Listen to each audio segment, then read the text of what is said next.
Okay, so today we're jumping into the mind of Alfred North Whitehead. This is a philosopher with a truly wild idea. It's an idea that completely flips our most basic understanding of what reality is and even what God is. So yeah, get ready for this. So let's just start with the one question that gets to the heart of everything he's talking about. What if reality, all of it, isn't actually made of solid, stable things? What if it's all just happening? You know, for basically all of human history, we've seen the world like the column on the left, a world of substances. A rock is a rock, a table is a table. They're all just nouns. But Whitehead, he comes along and says, nope, that's all wrong. He completely flips the script. He argues reality is a process. It's not made of things, it's made of events. Reality isn't a noun, it's a verb. It's in a constant state of becoming. So if reality isn't made of things, what are the building blocks? Well, Whitehead gives them a name, actual occasions. Just think of them as these incredibly tiny, momentary little pulses of experience, kind of like the individual frames of a giant cosmic film. So everything we see as a solid thing, like a chair or a planet, or even ourselves, is really just a huge collection of these momentary events, all strung together one after the other. Okay, so if everything is an event, then how does any single moment, any actual occasion, even happen? Let's break down the anatomy of a moment Whitehead style.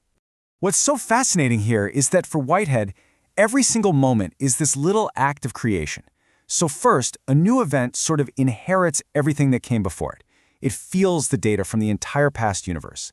Then, it looks forward and sees all the possibilities of what it could become. And finally, and this is the key part, it makes a decision. It picks one of those possibilities and aims for it. The past, the future, and the present, they all crash together into one single creative choice every single instant. And that word I keep using, feeling, is absolutely crucial. Whitehead actually has a special term for it. He calls it prehension. And it's his way of describing how every event, from a tiny electron to a complex human thought, takes in information. It physically prehends the past, feeling the push of what came before, and it conceptually prehends the future, grasping the pull of what could be. So in this view, the universe isn't some dead clockwork machine. It's a universe of feeling. So what's the point of all this becoming? I mean, if every moment is a decision, what's it all aiming for? And this gets us to the really beautiful, purpose-driven part of Whitehead's universe. The goal for every single one of these events is something Whitehead calls satisfaction. And no, this isn't just about, feeling good. It's really an aesthetic achievement. It's that moment of completion when all the pieces, the data from the past, the vision of the future, and the decision in the present, all click together into this single, unified, harmonious feeling. And this analogy is just perfect for explaining it. It's something Dr. Arthur Holmes, whose lectures were a big inspiration for this, really highlighted. The satisfaction of an event is just like the final chord of a symphony. You know that feeling?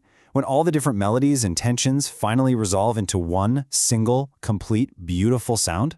Well, according to Whitehead, that's the goal of the entire universe, moment by moment.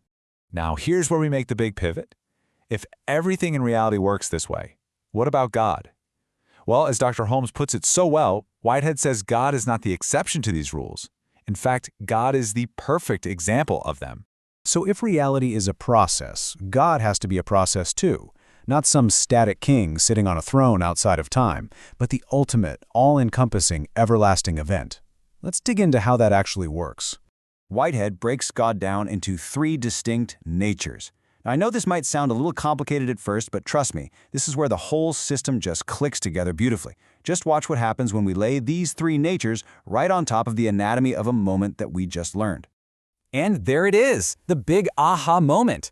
I mean, look at this parallel. It's just perfect. God's primordial nature is the vision of all possibilities, which is exactly like the eternal possibilities every event gets to choose from. God's consequent nature is his experience of feeling the actual world, of taking in everything that has happened, just like an event feels its past. And finally, God's superjective nature offers the best possible goals back to the world, inspiring the decision each event makes. It's incredible. God's own experience is the macro version of every tiny event in all of existence.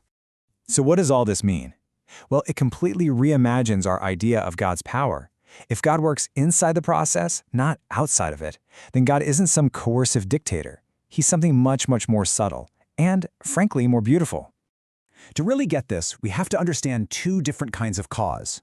You've got efficient cause, which is a push from the past, like one billiard ball smacking into another one. But then you have final cause, which is a pull from the future. It's the way an idea, or a goal, or a vision of something beautiful inspires you to act. Whitehead's God doesn't push the world around with efficient cause. Instead, God is the ultimate final cause. God is, and I love this phrase, the lure for feeling. Like a perfect song you can't get out of your head, God doesn't force the world to do anything. God attracts it, persuades it, by holding out these visions of truth, beauty, and goodness, gently luring the universe toward ever greater harmony and satisfaction. And this right here is Whitehead's own just breathtaking summary of it all. God isn't a creator who built the world with brute force. He is the poet of the world, a gentle, patient guide who saves every single moment of joy and pain, weaving it all into this ongoing story, leading all of creation forward with the sheer attractive power of beauty itself. So we're left with this question to chew on. What changes for us if the deepest power in the cosmos isn't force, but persuasion? What does our world look like if we believe we live in a universe that is being lured by beauty, not ruled by a king?